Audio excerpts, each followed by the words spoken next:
Subscribe कीजिए हमारे channel को और बेल आइकन को दबाइए हमारी लेटेस्ट वीडियो सबसे पहले देखने के लिए। कल विधानसभा में एक बिजली के बिल को लेकर के एक पॉइंट उठा था, जिसमें कि ये सामने हाईलाइट आया, जो कि आम आदमी पार्टी बहुत टाइम से कोशिश कर रही है बताने का, कि सरकार ने माना, हरक सिंह रावत जो कि आज बिजली डिपार्टमेंट उसके जो मंत्री भी हैं, उन्होंने एक्सेप्ट करा कि कोई 65,000 बल्कि 64,900 कुछ बिल हैं, जो कि एक जो आदमी को जितना घर में बिजली खर्च करी है उससे ऊपर ज़्यादा एस्केलेट करके भेजे गए हैं।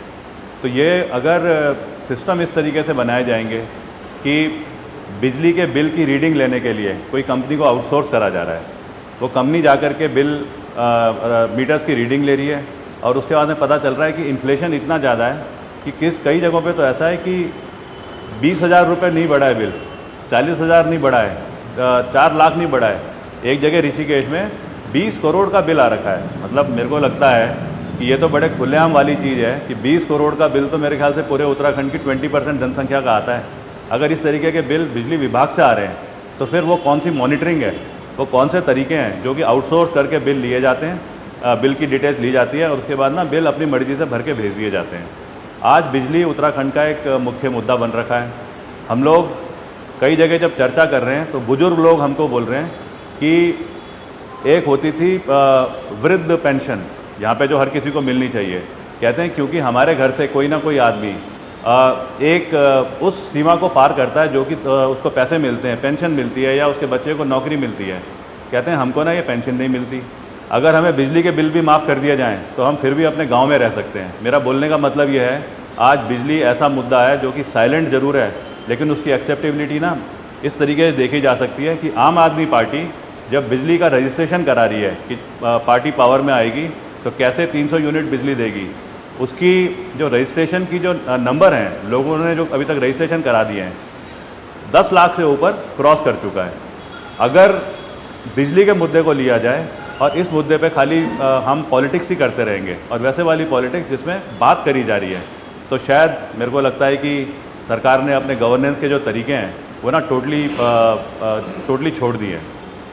अभी कुछ दिन से क्या हो रहा है कि जब आम आदमी पार्टी ने शुरू करा अपना बिजली कैंपेन और लोगों को उसकी एक्सेप्टेबिलिटी दिखनी शुरू हुई, तो विपक्ष पार्टी ने तो हमारे खिलाफ बोलना शुरू करा।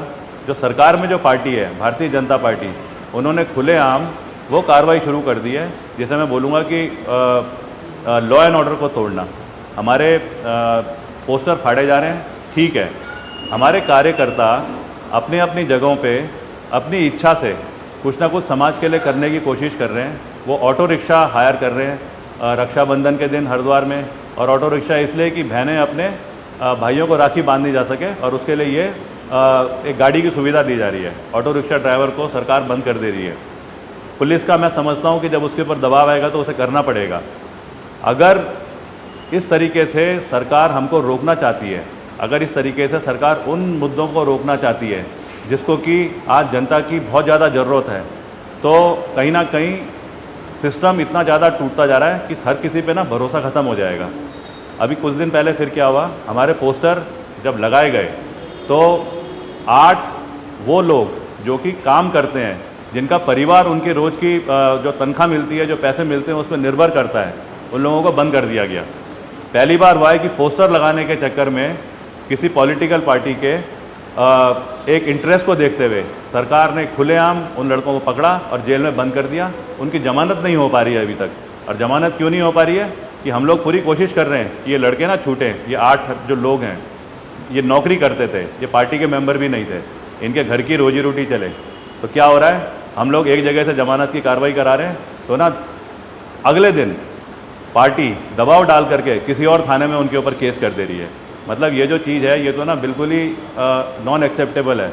मैं तो ये चैलेंज करता हूँ बल्कि पार्टीज़ को, आपको वाकई में ना अगर लगता है कि आप इन लड़कों को पकड़ करके और ये मुद्दे को बंद कर सकते हो, तो उन लड़कों को क्यों पकड़ रहे हो? जिसका पोस्टर लगा है उसे पकड़ो। कर्नल अजय कोठियाल का फोटो है उसमें, पकड़ना है कर्नल अजय कोठियाल को पकड़ो। हम कोई जमानत भी नहीं लेंगे, सीधा जेल जाने को तैयार हैं। लेकिन ये जो बिजली का जो मुद्दा है, इस मुद्दे को लेकर के, ये जो आम आदमी पार्टी के मुद्दे हैं जिनको लेकर के मैं आगे बढ़ रहा हूँ, इसमें अगर 1 बार 2 बार 3 बार भी जेल जाना पड़े ना, तो आपको लगेगा शायद कि आप हमें तोड़ दोगे, तोड़ नहीं पाओगे, हमारी ताकत को बढ़ाओगे। और हम इसको चैलेंज के साथ बोल रहे हैं कि आप इन लड़कों को छोड़ो और हमको बंद करो। आप लोगों को कहीं ना कहीं सुकून की जगह नेगेटिव फीलिंग मिलेगी। ये आज हमारा पॉइंट था। बिजली के ऊपर जो करप्शन चल रहा है, बिजली की वजह से जो समाज में तोड़फोड़ हो रही है, उसके लिए ये प्रेस कॉन्फ्रेंस करने का। मेरे को लगता नहीं है वो एक्सेप्ट करेंगे, क्योंकि मेरे से ना कुछ लोग पूछ रहे हैं कि जो बिजली के आप रजिस्ट्रेशन करा रहे हैं, उस रजिस्ट्रेशन का क्या असर आ रहा है। कुछ लोग उन लोगों से जाकर के पूछ रहे हैं दूसरी पार्टी के जिनके रजिस्ट्रेशन हो रहे हैं कि आप रजिस्ट्रेशन क्यों कर रहे हो। तो पता है, कुछ होता है कि एक होता है पॉलिटिकल स्टंट, कुछ होता है प्राकृतिक सच्चाइयाँ।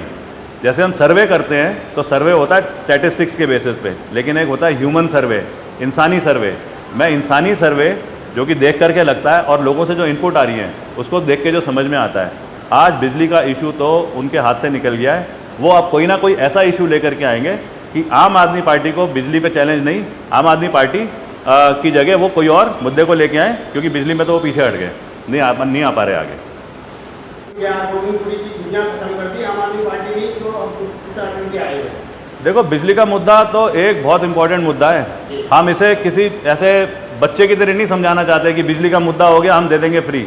हम घर घर में जाकर के जब समझा रहे हैं कि किस प्रकार से बिजली के मुद्दे को 300 यूनिट बिजलियाँ जो देनी है उस पर आप लोगों को प्रोवाइड करी जाएगी। अगर एक करोड़ प्लस की जनसंख्या उत्तराखंड की, यहाँ पे 25 से 30 लाख परिवार रहते हैं, उसको तो हम एक दिन में तो नहीं समझाएंगे ना, एक महीने कम से कम हमें समझाने में लगेगा। उसके बाद हम अगले मुद्दे में आएंगे।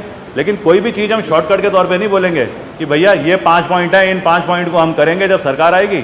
हम हर पॉइंट के बारे में समझाएंगे कि जब सरकार आएगी तो ये आपके सामने होगा। जैसे हम अब इसके बाद ना जब स्कूल का मुद्दा करेंगे या हेल्थ का मुद्दा करेंगे, तो हम खाली ये नहीं बोलेंगे कि हम हेल्थ फ्री कर देंगे, हम ये नहीं बोलेंगे कि स्कूल की ये सुविधाएँ होंगी। हम तुलनात्मक दिखाएंगे, समझाएंगे कि वाकई में पहले दिल्ली में स्कूल कैसे होते थे, उत्तराखंड में स्कूल कैसे होते थे, दिल्ली में आज स्कूल कैसे हो गए हैं, उत्तराखंड में कैसे हो गए हैं, दिल्ली में स्कूल के सब्जेक्ट में क्या क्या पढ़ाया जाता है, उत्तराखंड में क्या पढ़ाया जाता है, पढ़ाने के तरीके।